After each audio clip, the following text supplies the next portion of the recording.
आइए प्रार्थना करते हैं। स्वर्ग और पृथ्वी की सृजनहार पिता, इस मौका के लिए धन्यवाद देते हैं कि आपके पवित्र और सत्य वचन को सीखने जा रहे हैं। हमें समझने के लिए बुद्धि दे, यीशु के नाम से मांगते हैं, आमीन।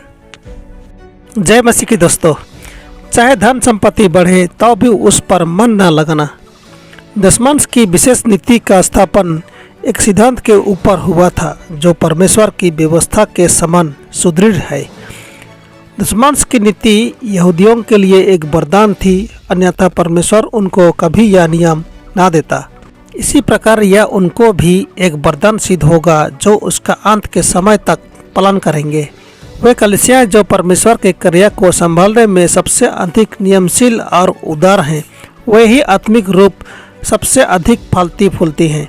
मसीह के शिष्य की सच्ची उदारता उसके और उसके स्वामी के हितों में अनुकूलता दिखलाती है।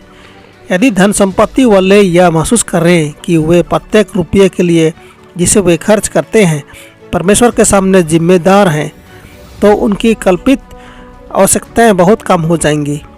यदि अंतःकरण जीवित हो तो वह क्षुधा की तृप्ति करने के लिए व्यर्थ सामग्री के प्रति और अभिमान, माया तथा मन बहलाव की बातों से प्रीति रखने के प्रति और परमेश्वर के उससे रुपये उड़ा देने की जिसके विरुद्ध उसकी सेवा में व्यय होना चाहिए था, साक्षी देगा। जो अपने स्वामी की संपत्ति को नष्ट करते हैं उन्हें अपने क्रिया के लिए मालिक को कभी न कभी हिसाब देना होगा। यदि नाम के मसीही अपने देह के संवारने में तथा अपने घरों के सौंदर्य को बढ़ाने में अपने धन का उत्तम व्यय करते और अपनी मेज के अति व्यय स्वास्थ्यनाशक द्रव्य पदार्थ में कम पैसा उड़ाते, तो वे परमेश्वर के खजाने में बड़ी बड़ी रकमें डाल सकते। इस प्रकार वे अपने त्राणकर्ता का अनुकरण करते, जिसने स्वर्ग अपनी दौलत, अपनी महिमा त्याग कर हमारे खातिर कंगाल बन गया ताकि हमें अनंत धन प्राप्त हो सके। परंतु बहुत से लोग जब वे संसार की दौलत इकट्ठा करने लगते हैं या हिसाब लगाते हैं कि कितनी देर के बाद उनके हाथ में एक खासी रकम जमा हो जाएगी, अपने लिए धन संचय करने की चिंता में वे परमेश्वर की ओर धनाढ्य होने में असफल होते हैं। अपने लिए धन संचय करने की चिंता में वे परमेश्वर की ओर धनाढ्य होने में असफल होते हैं। उनकी दानशीलता उनके धन संचय के साथ कदम व कदम नहीं चलती।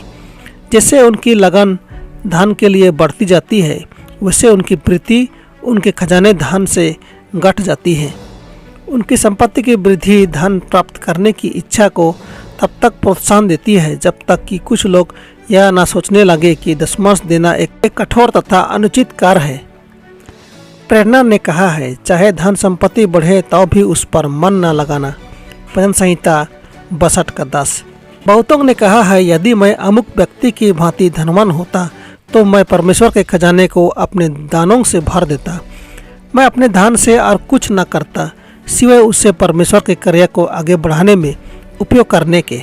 इनमें से कुछ लोगों को परमेश्वर ने धन देकर जांच की है, परंतु धन के साथ साथ भयंकर प्रलोभन भी मौजूद हुआ और उनकी दयानशीलता उनके दरिद्रता के दिनों से भी बहुत कम हो गई।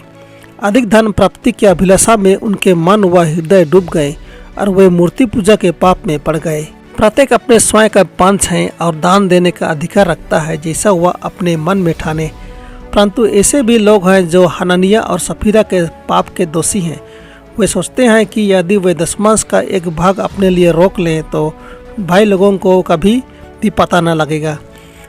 ऐसा ही उस अपराधी दंपति ने सोचा था जिनका उदाहरण हमारे सामने चेतावनी के रूप में प्रकट किया गया है। इस मामले में परमेश्वर प्रमाणित करता है कि वह हृदयों को जांचता है। मनुष्य के इरादे व अभिप्राय उससे छिपे नहीं रह सकते।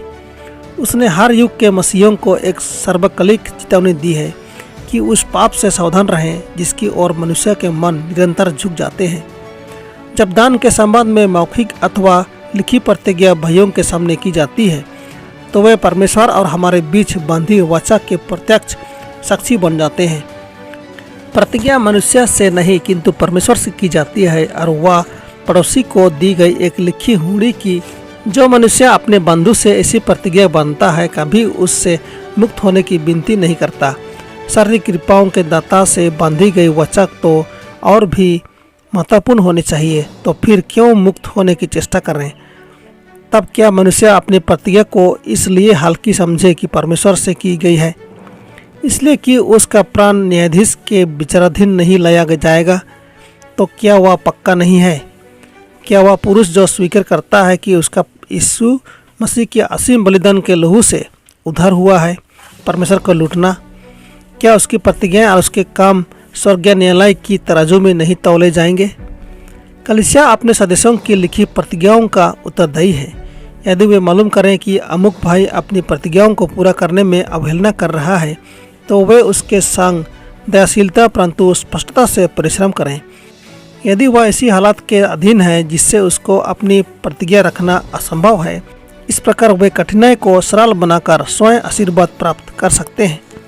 परमेश्वर सबों को आशीष दे। आमीन।